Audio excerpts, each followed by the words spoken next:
us because in between takes, especially when we had like scenes in our loft, you know, we would like lounge on each other on the couch. Yeah. And they were like, come over, like, what is happening? It was pretty funny. I didn't think you were going to say that in public. Oh. Like I said, I forced John to. Once when we shot, there's a, I don't want to give away the scene, but there's a scene. Well, I have to give away the scene, but anyway, there's a scene that could be called like a marriage or whatever in the movie. And Jay and I had just shot that scene, and we went to dinner because we had so many scenes together that we were also, you know, friends off set. When other people were shooting, we would hang out in Spokane, where we shot the movie. And we went to dinner one night after we shot this marriage scene, and this big, you know, scary waiter comes up to the table. This Spokane guy, you know, probably from like lumberjack stock. Yeah. And he comes up to the table, and Jay says, you know, we just got married. And the guy was like, you know, this scary guy. He was like, congratulations. And then, you know, I told him that we got married in a movie. But yeah, but he was, you know, Spokane was a great place to shoot this movie, and actually, like, it's a target. I think the population of a place like Spokane is sort of the target demographic for this kind of Do you hear the wedding march? Yeah. That's for us.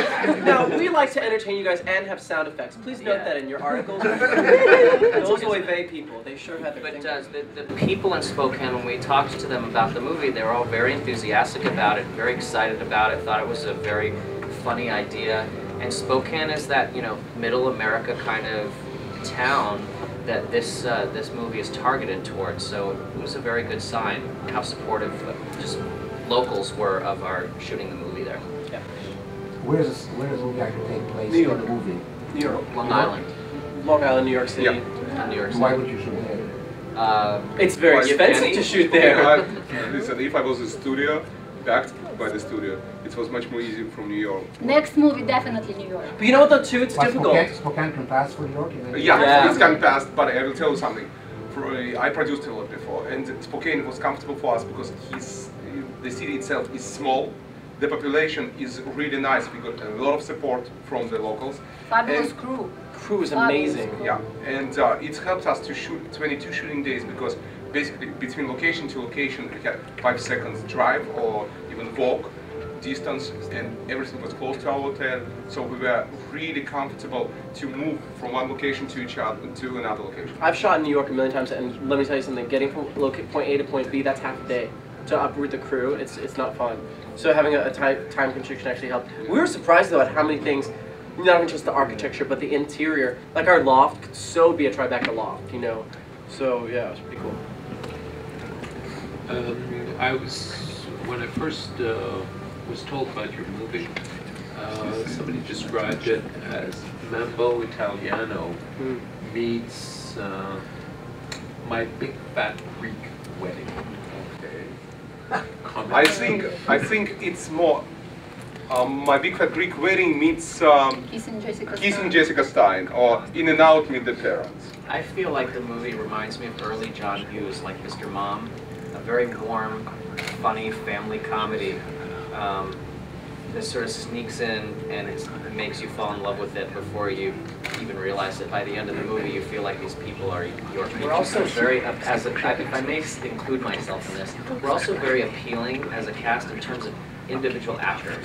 Our backgrounds have been, you know, Jay was on Queer Eye for the Straight Guy, I was in Jersey Boys, Lainey Kazan was Big Fat Greek Wedding, Saul Rubinek is so familiar from Frasier and all these TV shows.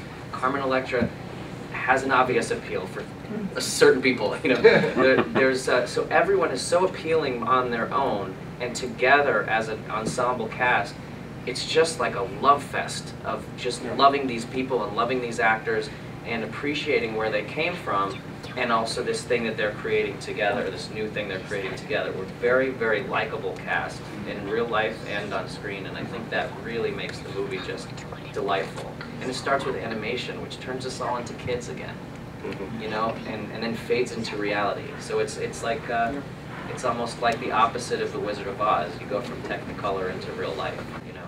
And basically the idea is, in these days when the economics are really struggling, you do want to entertain people. You don't want to concentrate on the straight, serious issues. Even we have this in a movie. So the idea was to entertain people, not to push any messages. Because when you're not pushing, it works much more stronger than when you push some subject. And this movie is basically for the family. The idea of the animation is like the real comics that everybody, like a kid, loving. And to go from the comics into real life and tell these comics from the perspective view of my great cast, their great experience, their great comic experience. And I think we achieved this. And again, you will judge this today. And I like that it's not heavy-handed, because I think I've been a part of projects maybe a little, try to get a message across a little more effective. But going back to your earlier question, is this a family movie? It sort of is in the fact that, like, you know, it's light, it deals with some stuff, but it does it in such a light, non-judgmental, you have to go and understand this is my point of view way. Just happens to be some people's opinions, and they're varied. You know, and I think that that's nice. It just kind of exposes. And the fact is that the focal point of the movie is the parents, and their point of view is the mainstream point of view. And we, as the gay couple in the movie, are just trying to get their point of view to come over to ours, and just for them to accept us. So it really is, you know, I feel like an audience always has a way into a story, either through a character who's narrating it, or what, you know, you can think of any movie, there's a way in. And the way in this movie is the parents, is Lainey and Saul, and their reaction as a mainstream American couple with a son. Their reaction is probably the typical reaction that parents might have, except heightened because it's a comedy. And so the things that they do, my gay friends who've seen early screenings have said, my parents did the same thing. They're trying to figure out whose fault it is that I was gay, or, you know, and they go to a psychiatrist to try and understand it. There's a scene in the movie where Saul, who plays my father, goes to a gay bar to try to understand our world, but we never go to gay bars. We don't go to gay bars. So it's like, atypical, you know. It's there's a lot of, it's like how Yevgeny described it to me early on when we were just starting. It's a comedy of errors. It's a comedy focusing of on the errors. parents sort of flailing around trying to come to terms with something that they can't change, so they're going to have to come to terms with it. And that's sort of the struggle, I think. You see it? You see it? Look at her. Oh,